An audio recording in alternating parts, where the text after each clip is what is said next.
year was 1870. The United States was only a few years off the heels of the Civil War and the assassination of President Abraham Lincoln. General Ulysses S. Grant was President of the United States. The United States Department of Justice was established. The Chicago Baseball Club, the team that ultimately became the Chicago Cubs, played its first game. The mode of transportation was horse-drawn buggies and wagons. The location was New York City. Construction of the Brooklyn Bridge was underway. The first of New York's 4 elevated railroads opened. Thomas Nast, the star political cartoonist of Harper's Weekly, began a campaign that led to the downfall of the corrupt political machine that ran the city. The Statue of Liberty and the now famous towering New York skyline did not yet exist. Several thousand of the nearly 1 million residents of the Manhattan area belonged to the Masonic fraternity, the oldest, largest, and most widely known fraternity in the world. The Knickerbocker Cottage, a quaint 3-story white building with black shutters and ornate lampposts, was a restaurant located at 426 6th Avenue. The restaurant was a popular lunch spot for many Masons who worked and lived nearby. At that time, a short-lived 13 craze swept the United States. Instead of avoiding the unlucky number 13, many embraced the number as a form of rebellion, flaunting their denial of superstition. At Knickerbocker Cottage, a special lunch table on the 2nd floor was set daily for 13 Masons. The men who dined there, all known for their good humor and wit, sat down precisely at 12:13 every afternoon. It was at that table, among this jovial group led by Dr. Walter Fleming and actor William "Billy" Florence, where the idea for Shriners International was born.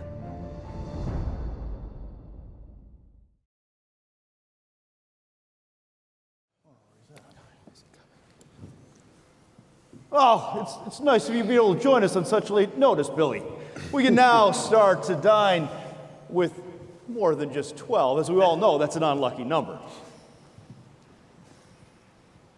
Look at this. It's 12:13 exactly. We can officially begin lunch. But before we begin, brothers, let's raise a glass. To Freemasonry. To Freemasonry. To brotherhood. To brotherhood. To fun. To fun. To mirth. To mirth. And cheers to our good man Fowler for having such a fine establishment. Fowler. For us merry band of Masons to gather. To Fowler.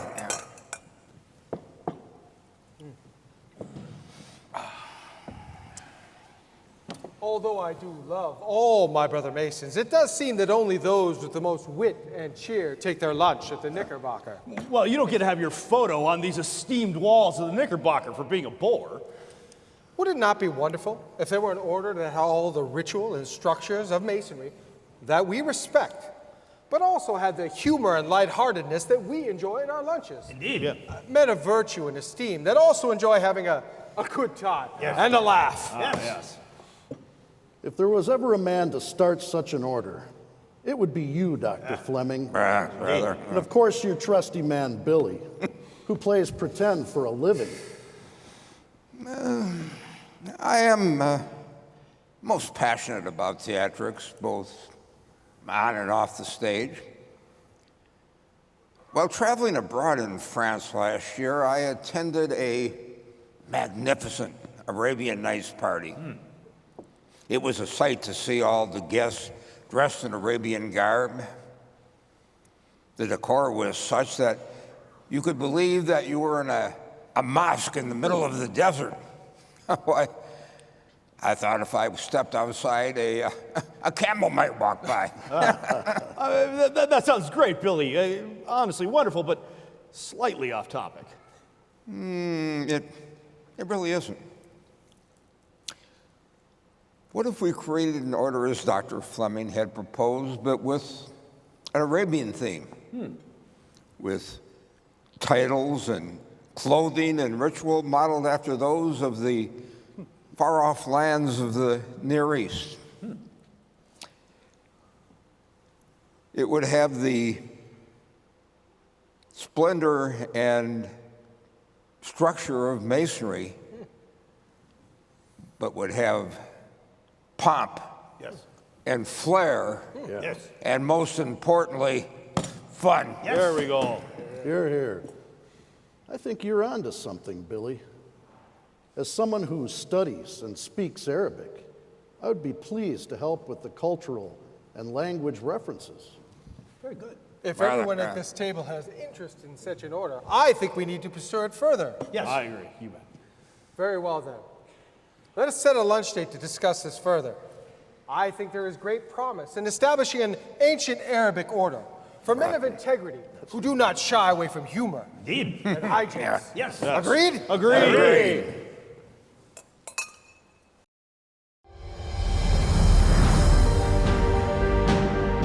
After that historic luncheon in 1870, Dr. Fleming completed the first complete ritual of the ancient Arabic order of the Nobles of the Mystic Shrine, a book of ceremonies for various functions, including initiation, installation of officers, and opening and closing business meetings. The group of 13 Masons continued to meet regularly at the Knickerbocker Cottage to discuss the new organization. But it was a meeting held on September 26, 1872, that is considered to be the founding date of the fraternity. During this meeting at the old Masonic Hall on 13th Street in New York City, Mecca Shriners was established as the organization's first temple. In following the Near Eastern theme, the founding members decided to call fraternity chapters temples. The 8 members present on that day were elected officers of Mecca Shriners, with Fleming named to the highest position, the Grand Potentate. In the first years of the fraternity's founding, membership growth and meeting activity moved at a sluggish pace. In 1876, there were only 43 members, called nobles, and all but 6 of them lived in New York City. Then, at a membership meeting on June 6, 1876, which also became known as the First Imperial Session, the fraternity made great strides toward shaping what would eventually become an organization with hundreds of thousands of members throughout the world. During this meeting at the Masonic Lodge in New York City, the 20 members in attendance established the governing body of the fraternity, originally called the Imperial Grand Council. 14 nobles of Mecca Shriners were elected to serve 3-year terms on the Imperial Grand Council, with Dr. Fleming presiding as the Grand Potentate. The officers also established rules for membership and for forming new temples. Leadership also charted a second temple, Damascus Shriners, in Rochester, New York. The organization, however, was still in need of more members. So Dr. Fleming, Florence, and other founding members embarked on a publicity and recruiting campaign.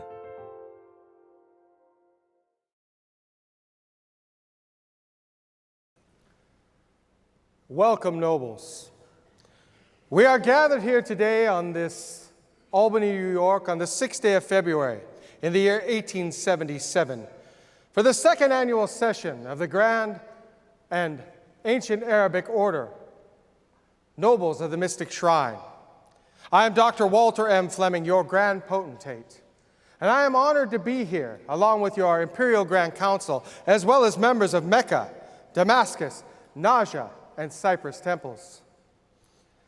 Throughout the year, I, along with Noble Florence and other members of your Imperial Grand Council, have traveled many a mile and met with many great men to promote the promulgation of our esteemed order. I think we have every reason to be highly gratified and encouraged by our efforts up to this present time. All who have received the order are evidently exceedingly well pleased with the impressiveness of our ritualistic work, as well as the sublime tenets of the order. It could no doubt be made the most powerful order, dedicated to the welfare of Masonry in this country. I also desire to thank the officers and membership in general who have aided in the success of the order by their efforts. And I feel confident that it will result in the most sanguine expectations and beyond. And we may now rest assured that it is destined to be the most popular and successful of orders. And when it comes in the way of any of our co-workers to commend the cause to any desirable brother, either personally or in correspondence, it will add greatly to the success of the subordinate temples, as well as to the prosperity of the institution. And so, wishing you all success, and with earnest Godspeed, I am fraternally yours to command.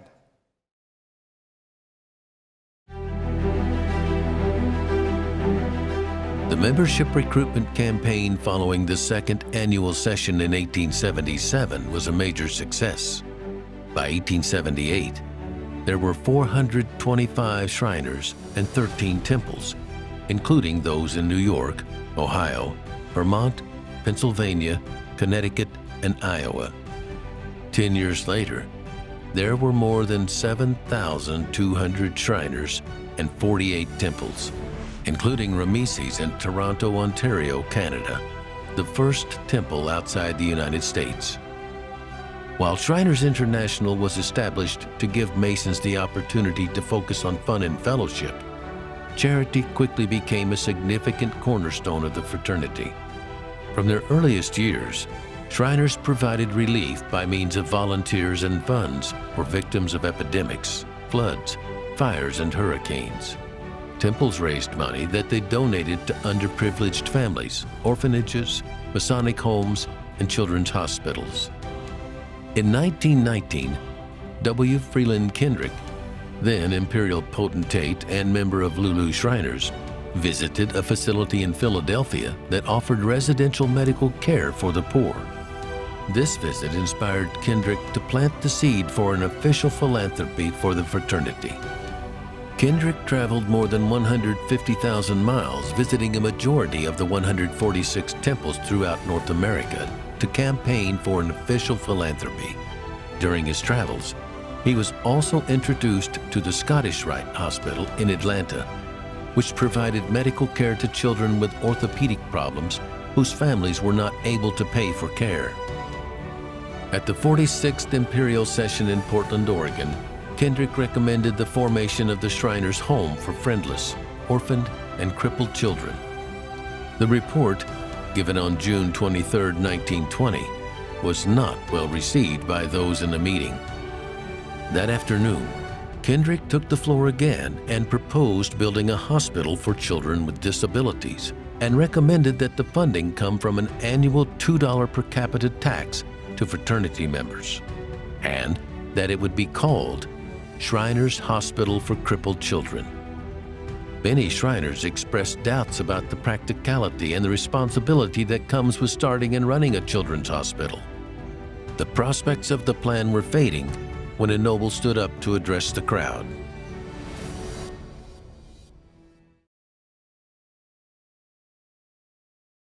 Noble, please state your name and temple. Forest Adair, Urab Temple, Atlanta, Georgia.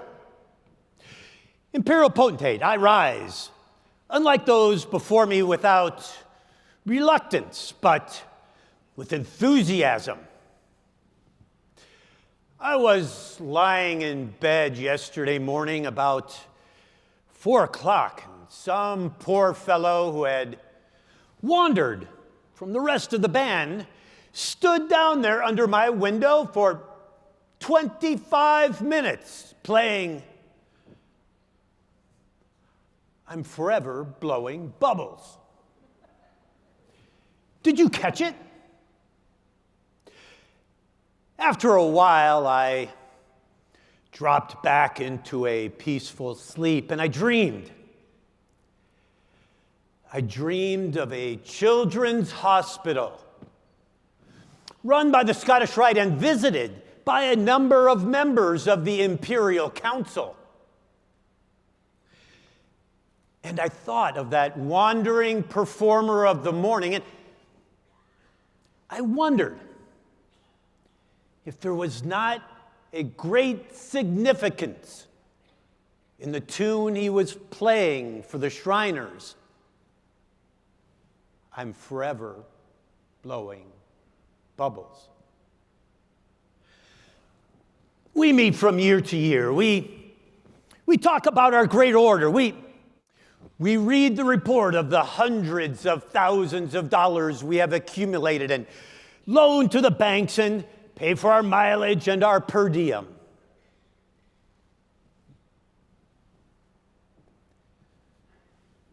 This resolution recognizes the fact that we accept that the responsibility is ours. And while we have paid money for songs and paid money for bands, there is not a thing you can put your finger on that I know of that has been done for humanity that can be credited to the Shrine as an organization. I want to see this thing started. For God's sake, let us lay aside the soap and water and stop blowing bubbles and get down to brass tacks. Let's blow all the dust aside. Let's get rid of all the technical objections. And if there is a Shriner in North America, after he sees your first child has been treated, who objects to having paid the $2, I will give him a check back for it myself.